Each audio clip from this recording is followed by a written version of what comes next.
my culture class sketchbook talk through by Emily Archer.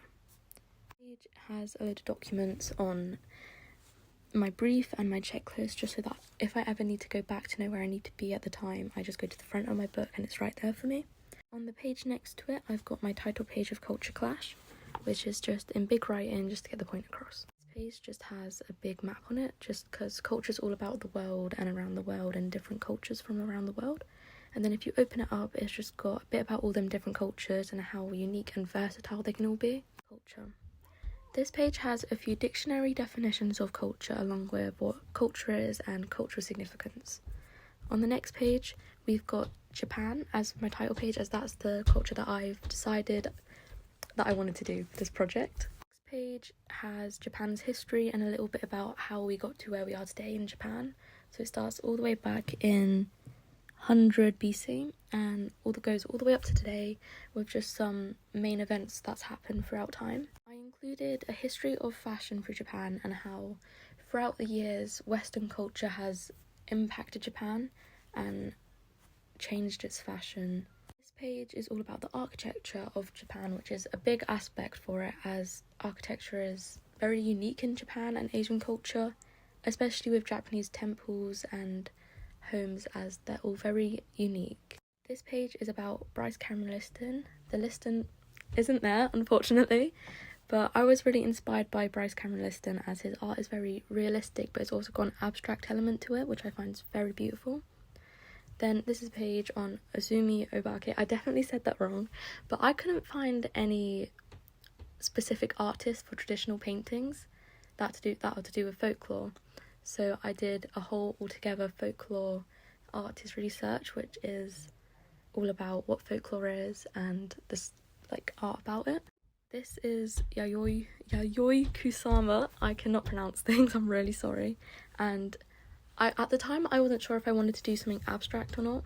So this is a page on her, as her art is very unique and abstract, and I'm a big fan of her, so I included her for that one. Again, excuse my pronunciation, but Yumi Katsura, which is a fashion designer who includes Japanese traditional clothes into modern day fashion. This page is all about materials, techniques and processes, which only has a little bit in because I never got around to finishing it, unfortunately, but it's got about materials that I would like to use in my process of making my final outcome. And this page is quite simple. It's literally just my project proposal, which has everything that I wanted to do coming up to my final outcome and for this project. I entered into our experimental stage, which was experimenting with different techniques and what we could use for our outcomes. So this page is about paper making. It has a few samples of my paper along with some pictures of my process of making it.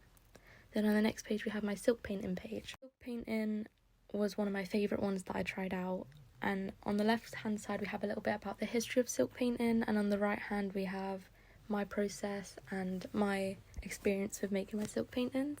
And just on the next page we have a big sample of my silk painting, and then we have a little page about clay, as I thought that clay would be a good canvas to try out, but it ended up breaking, so we didn't go through with that one. Then right next to it we have my planner for the next few weeks, which was just to help me know what I need to do because the deadline was coming up, so I needed to know exactly what I need to do on what day in order to get there in time. And then we just open it up and there's more planning. Here's a bit of main planning where I'm going into depth about what I wanted to do and what I could possibly do. So on the left hand side we've got the Japanese folklore that I chose, and then on the right hand side we've got my main ideas. And so this is just one of my ideas was painting, which is that page. And then on the next page we've got sculpture, which was another idea of mine, which was to make 5 different sculptures of 5 different folklores. And then on the next page we've got my idea was a big collage of traditional paintings and my own paintings. And I ended up choosing plaster as my canvas, and then to do the first page, which was about doing 5 different paintings. So I chose plaster, and then I made my plaster in a workshop which was right next to my classroom with some help from a construction worker.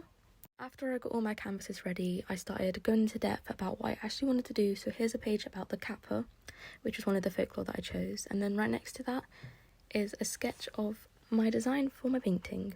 And then here's the process of it, and then my final painting next to it. Then it's the same for the rest of these pages, where it's just the kitsune, a bit about it, and then my sketch, the process of it, then my final painting, then the oni, which was another one he's really interesting to learn about. He's very violent, and he's one of my favourite. And then we've got a sketch about him, and then the process, my final painting, and then we've got the otter. I can't pronounce this one, I'm really sorry, but then a bit about the otter, then we've got my sketch of the otter, and then process and my final painting. This one is my favourite. And then with this one was the phoenix. I ended up not liking my painting, so here's the sketch for it.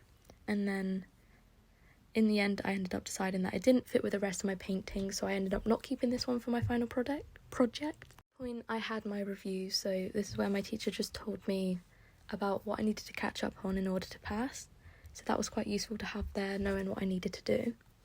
Then on this page I've put all my paintings together. That was going to be in my final outcome, along with a cutout of my palette that I used, just to show all my paints and, you know, the process of what was going on when I was painting.